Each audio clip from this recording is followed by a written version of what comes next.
세비컴퓨터 친구들 안녕하세요. 지금 예배 드릴 준비 되었나요? 지금부터 사도신경함으로써 예배 시작할게요. 나는 전능하신 아버지 하나님, 천지의 창조주를 믿습니다. 나는 그의 유일하신 아들, 우리 주 예수 그리스도를 믿습니다. 그는 성령으로 잉태되어 동정녀 마리아에게서 나시고 본디오 빌라도에게 고난을 받아 십자가에 못 박혀 죽으시고 장사된 지 사흘 만에 죽은 자 가운데서 다시 살아나셨으며 하늘에 오르시어 전능하신 아버지 하나님 우편에 앉아 계시다가 거기로부터 살아있는 자와 죽은 자를 심판하러 오십니다. 나는 성령을 믿으며 거룩한 공교회와 성도의 교제와 죄를 용서받는 것과 몸의 부활과 영생을 믿습니다. 아멘. 지금부터 자리에서 일어나서 신나게 찬양하도록 하겠습니다.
이 시간 저희들이 교회에 가지는 못했지만 정성스럽게 하나님께 드리는 이 예배를 받아주세요.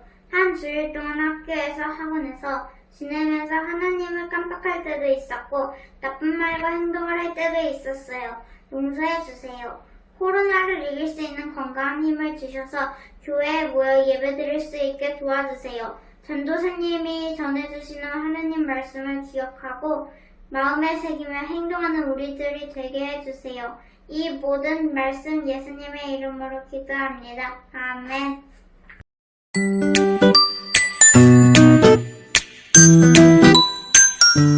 세비컴퓨터 친구들 안녕하세요. 오늘도 우리가 온라인 예배를 통해서 하나님 앞에 예배를 드리도록 하겠습니다. 오늘 본문 말씀은 사도행전 2장 4절 말씀이에요. 우리 예배 드릴 때 성경책을 꼭 준비해서 같이 성경을 읽으면서 예배를 드리도록 할게요. 우리 4절 말씀 다 같이 읽어보도록 하겠습니다. 그들이 다 성령의 충만함을 받고 성령이 말하게 하심을 따라 다른 언어들로 말하기를 시작하니라. 아멘.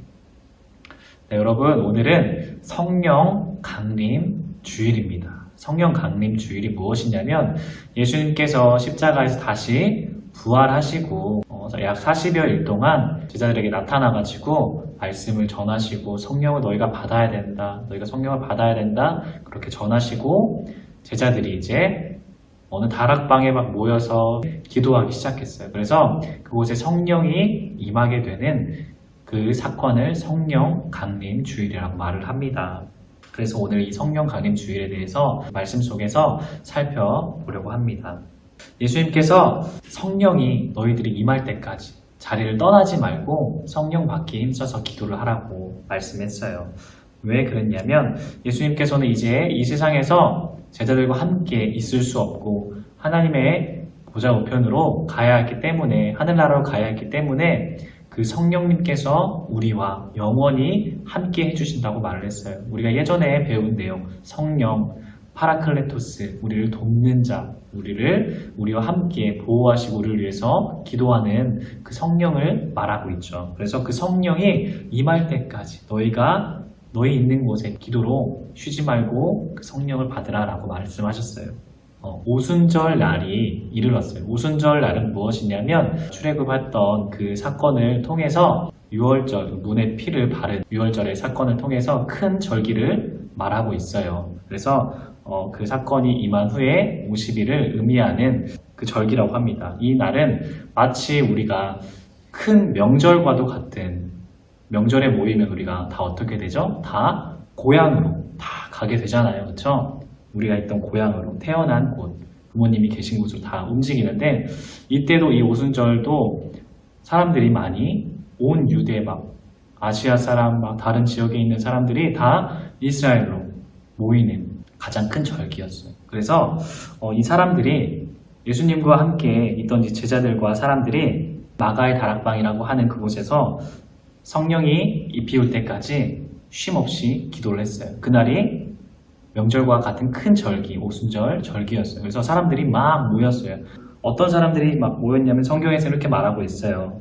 메소포타미아, 유대와, 갑바도기, 아시아, 밤빌리아, 애굽, 구레, 라비아 이런 도시에서 우리가 처음 들어보는 이 도시의 사람들이 다 이스라엘 고향의 사람들이었어요. 예수님에게 제자들과 사람들이 모여서 기도했던 사람들이 성령의 충만함을 받게 되었어요. 성령의 충만함을 받게 됐는데 이 성령의 충만함에 받게 되면 어떠한 증거들이 나타나냐면 다른 나라의 언어로 기도를 하는 거예요. 이것이 방언이라고 해요. 방언을 받게 되면 이 다른 나라의 언어로 막 기도를 하게 되는 거예요. 그때에 경건한 유대인들이 천하 각국으로부터 와서 예루살렘에 머물러 있더니 라고 이렇게 성경 말씀에 기록이 되어 있어요. 경건한 유대인들이라면 어떠한 사람들이냐면 하나님을 경외했고 하나님의 말씀에 순종하는 사람들이었고 하나님을 잘 따르는 사람들이었어요. 그래서 그 사람들이 흩어져 있던 그 사람들이 다시 예루살렘으로 모였는데 막 각기 다른 언어로 우리가 이쪽 지역에 있었는데 이쪽 지역의 언어로 기도한 사람이 있고 우리가 또 저쪽 지역에 있던 사람들이 이쪽 언어를 사용하는 거예요. 마치 우리가 우리나라 사람인데 중국말로 기도하고 일본말로 기도하고 영어로 기도하는 것처럼 막 각기 다른 언어로 막 그렇게 기도를 하고 있던 거예요. 이게 성령이 받은 첫 번째 증거였어요. 그래서 이 큰 무리가 모여서 각각 자기의 방언으로 제자들이 말하는 것을 보고 사람들이 다 뒤집어졌어요. 놀랐어요. 저 사람들이 뭐 하는 거지? 왜 저러고 있는 거지? 다 놀라며 당황하며 서로 이르되 어찌 된 일이냐 하며 어떤 이들은 저 사람들을 보고 조롱했고 또 어떤 사람들은 이 사람들을 보고 저 사람들이 술에 취했구나. 아침부터 술에 취해서 미쳐있구나 라고 그랬어요. 그래서 많은 사람들이 저렇게 조롱하며 저렇게 술에 취했다라고 생각했지만 그때 베드로가 11사도와 함께 많은 유대인들이 예루살렘에 모였던 그 자리에서 베드로가 설교를 하기 시작했어요. 큰 소리로. 요엘을 통하여 아주 오래전부터 예언되었다.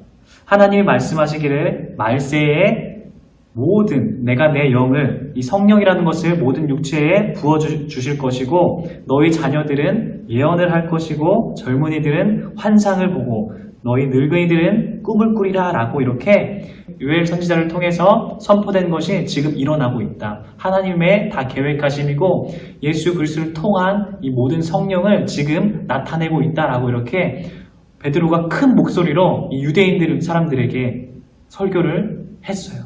설교를 했는데 여러 가지 반응들이 있어요. 저 사람도 미쳤구나라고 여전히 변하지 않는 사람들의 모습이 있었고요. 또 어떤 사람들은 저게 무슨 말인지 그냥 무관심하게 지나가는 사람들이 있었고요. 또 마지막 이 사람들은 이 유대인들, 경건한 유대인들은 여전히 하나님을 사랑하고 하나님을 바라보고 있던 사람들은 이렇게 말을 했어요. 그들이 베드로의 설교하는 그 말씀을 듣고 말씀에 찔림이 들어왔어요. 하나님만 알고 예수님을 믿지 않던 이 사람들이 하나님만을 알고 있던 사람들이 베드로의 이 설교 말씀을 듣고 난 후에는 가장 먼저 들어왔던 게 찔림이었어요. 찔림. 내가 죄인이라는 것을 깨닫게 되었어요. 여러분 성령을 받을 수 있는 증거는 내가 먼저 죄인이라는 것을 깨달아야 되는 거예요. 나는 착한 사람이 아니고 나는 선한 사람이 아니고 나는 정말 경건한 사람이 아니라 하나님께서 나를 만드셨긴 했지만 내가 정말 죄인이구나. 내가 정말 더러운 사람이구나 라는 것을 이 찔림을 통해서 깨달아야 되는 거예요. 그러고 난 후에 성령이 임할 수 있게 되는 거예요.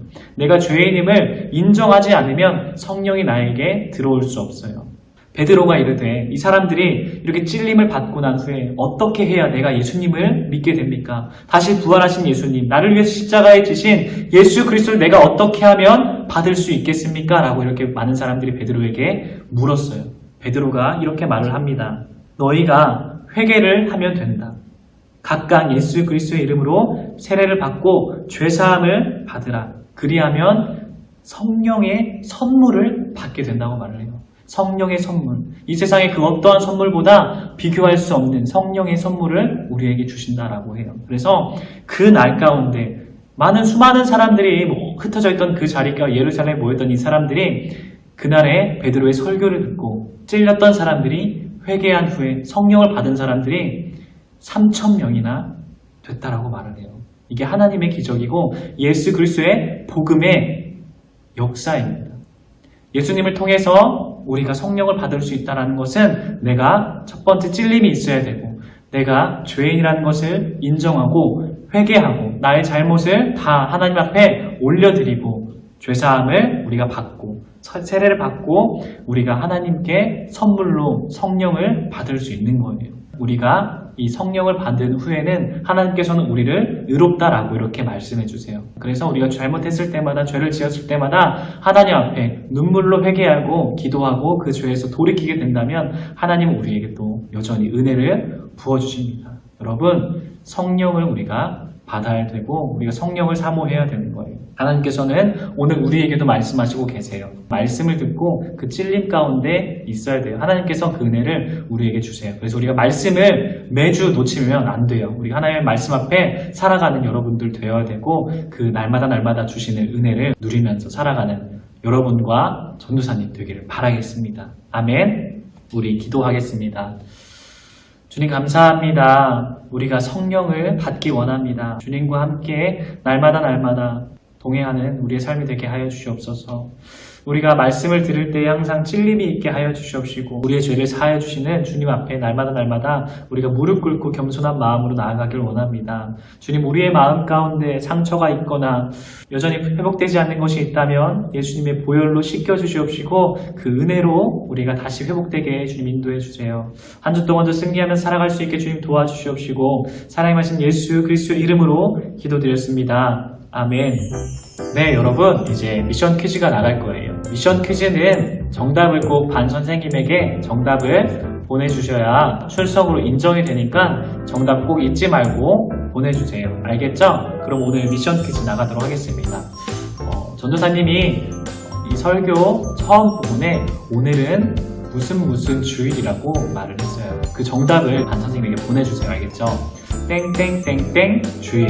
예, 알겠죠? 그럼 다음 시간에 만나도록 하겠습니다. 안녕.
우리가 우리에게 잘못한 사람을 용서하여 준 것 같이 우리 죄를 용서하여 주시고 우리를 시험에 빠지지 않게 하시고 악에서 구하소서.